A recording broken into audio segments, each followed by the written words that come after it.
کا جو یار ہے اسرائیل کا جو یار ہے۔ ناظرین، آپ کو تازہ ترین خبر سے آگاہ کرتے چلیں۔ تحریک اتحاد امت کے امیر مولانا پیر سید چراغ الدین شاہ صاحب کی صدارت میں جامعہ سراجیہ نظامیہ کے زیر اہتمام اسرائیلی مظالم کے خلاف فلسطین کے حق میں مظاہرے میں بڑی تعداد میں لوگوں نے شرکت کی۔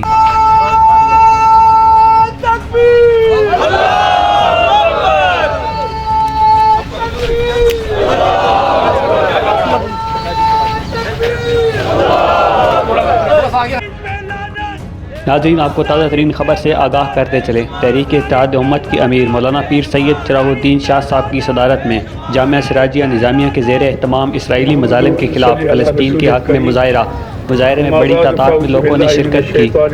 بسم اللہ الرحمن الرحیم۔ یا ایھا الذین آمنوا لا تتخذوا اليہود والنصارى اولیاء بعضهم اولیاء بعض ومن یتولہم منکم فانہ منہم واللہ لا یہدی القوم الظالمین۔ ایمان والو، یہودی۔ ناظرین، اسکرین پر ابھی آپ جو مناظر دیکھ رہے ہیں، تحریک اتحاد امت کے امیر مولانا پیر سید چراغ الدین شاہ صاحب کی صدارت میں جامعہ سراجیہ نظامیہ کے زیر اہتمام اسرائیلی مظالم کے خلاف مظاہرے میں بڑی تعداد میں لوگوں نے شرکت کی۔ سبب ہے آپس میں اختلافات ہیں اور دوسروں سے دوستیاں ہیں۔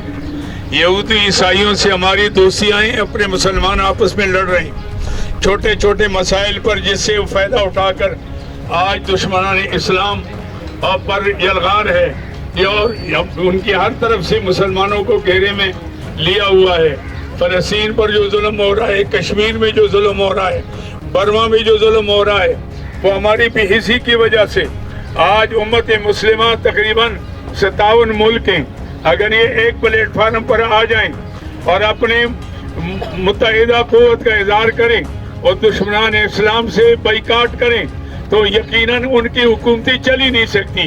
وہ ہمارے پیسوں پر چل رہے ہیں، ہمارے تیل پر پل رہے ہیں، ہمارا پیسہ لے کر ہمارے خلاف خرچ کر رہے ہیں۔ آج ضرورت ہے کہ تمام اسلامی ممالک ایک پلیٹ فارم پر آ جائیں، خواب غفلت سے جاگ جائیں، ورنہ آج فلسطین کا نمبر ہے، پہلے کشمیر کا تھا۔